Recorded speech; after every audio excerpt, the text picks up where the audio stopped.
You gotta love FedEx. Just drop a box out here in the driveway.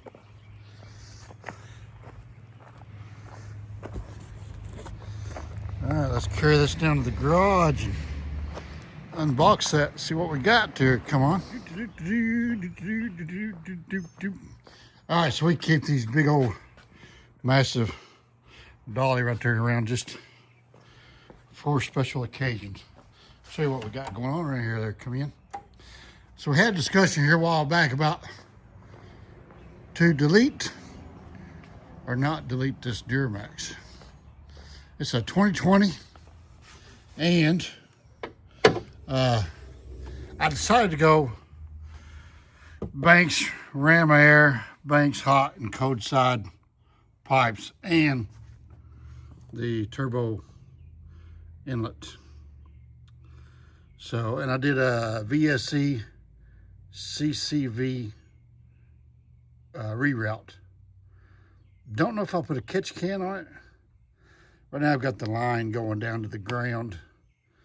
We'll see if it drips oil or blow by, but you know, we used to old Detroit, so don't blow by, but if she drips oil in my concrete, then we'll put a catch can on it. I don't think we'll need one. I've been collecting Banks parts back here for a while. About 6 or 8 months ago, we have the oil pan, and we catch when they have sales like Black Friday sales or Labor Day sales.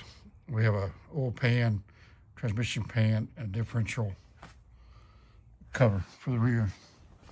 So I've, like I said, this is a 2020. So I've had 5 years of research to do, and there's some local guys like Mike up there north of Knoxville, around Morristown area.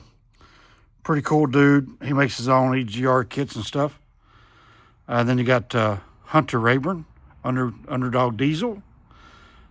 He's actually the guy I bought these boost tubes from, because he had a special going on and Banks was out of them. And the airbox, he was out of those too, and as was Banks. I bought that directly from Banks. Just like I bought the Derringer and everything directly from Banks. But what gets me about those guys is they get on Facebook and just knock their customers. And so you know what? I'm out, right? So I'm going to do, so I ordered the VSE because Hunter Rayburn couldn't get it. I ordered that through Diesel Products because they had it and VSE was out, right? So Diesel, I think it was Diesel something had it, and they got it here in 2 days. But anyway, we're rambling. So like I said, done a lot of research of who I wanted to do my tune files with and whatever. Mike north or Morristown, he wants to go Edge. What do they call it? Lynx, whatever, tuner. And I want to do HP tuners because I have HP on the car. I have the HP brick. I'm familiar with the HP program. I can catalog with each HP. I can see what the truck's doing with HP tuners. So I have chosen to go with VSE on their tunes and use my HP tuners. So that's what we're going to do.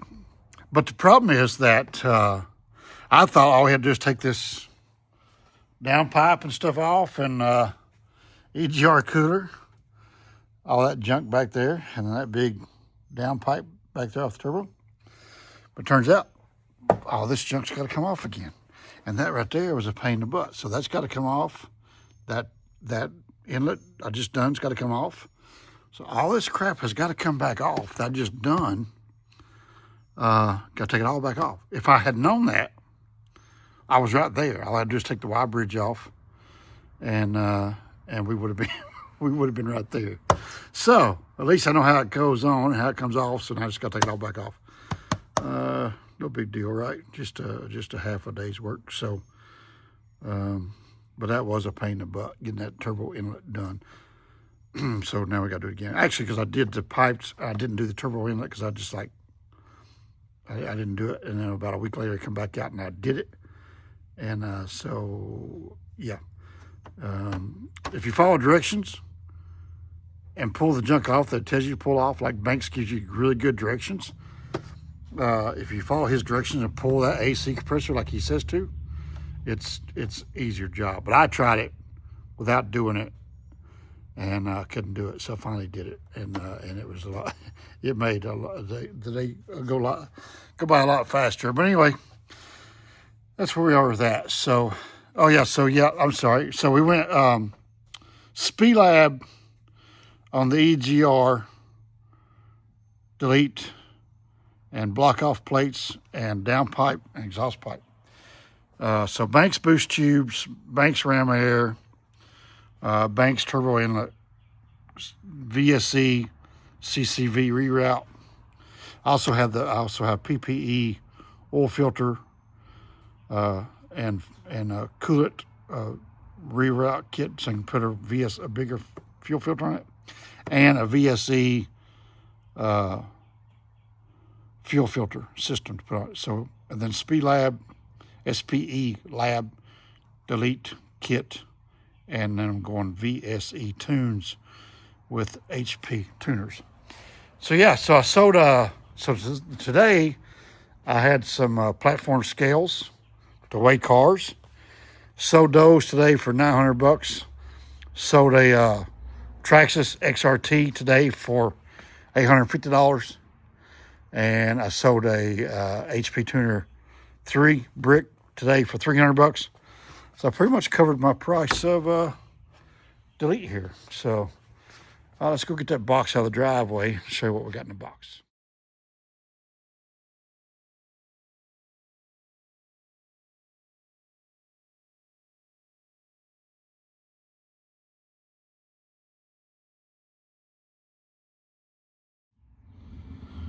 Okay, I think this is just going to be the exhaust pipe.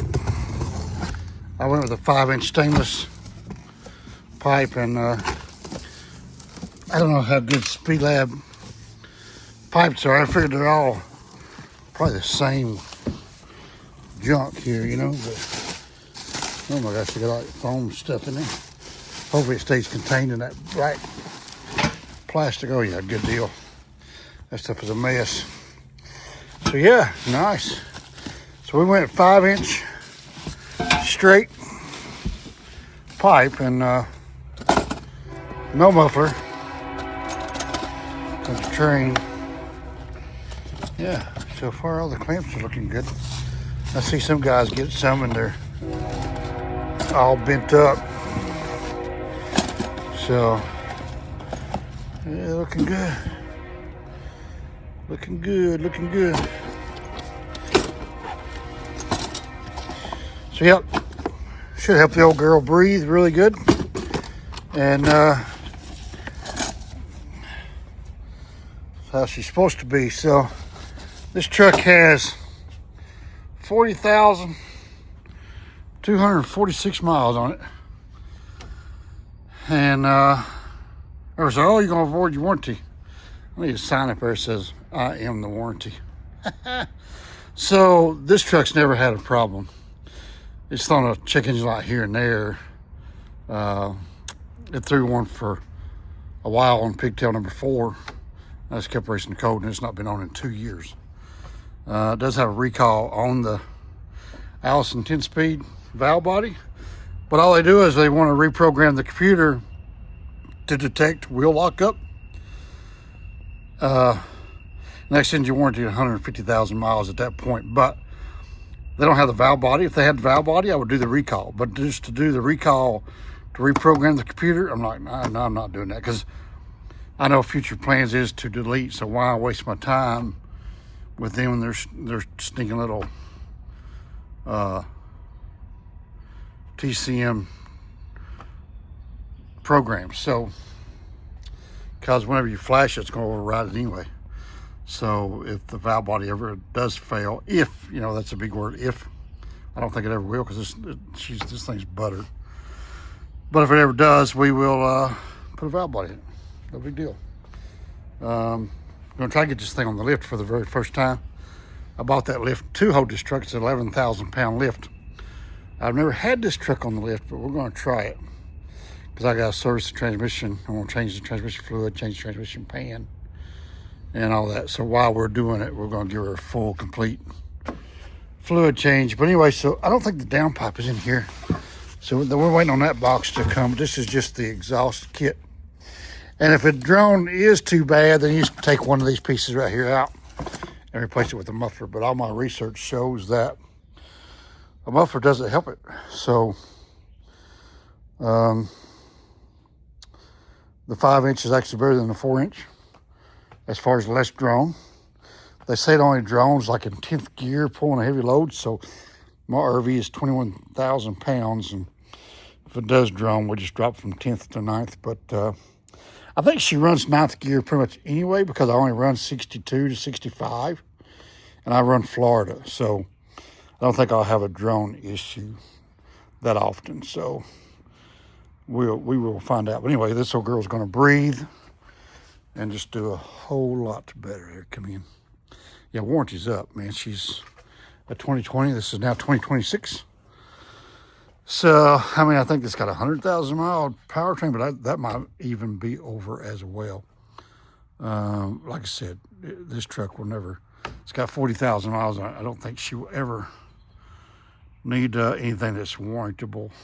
So, yep. All right, so we're going to get this old girl out of this bay and get her cleaned up and get the wrench in there come in. We're going to move it over there and just do everything over here in this bay. And then that way we can put it up on the lift if we need to put it on the lift. And because I want to raise the cab up, this one side up 2 or 3 inches to get that downpipe out easier. And the, what do they call it? DOSC, whatever that thing is behind the turbo, that big giant thing. Get it out of there easier if we raise the cab up. But I didn't know all this junk had to come off, so that's aggravating. But anyway, it'll be nice. Okay, enough ramblings.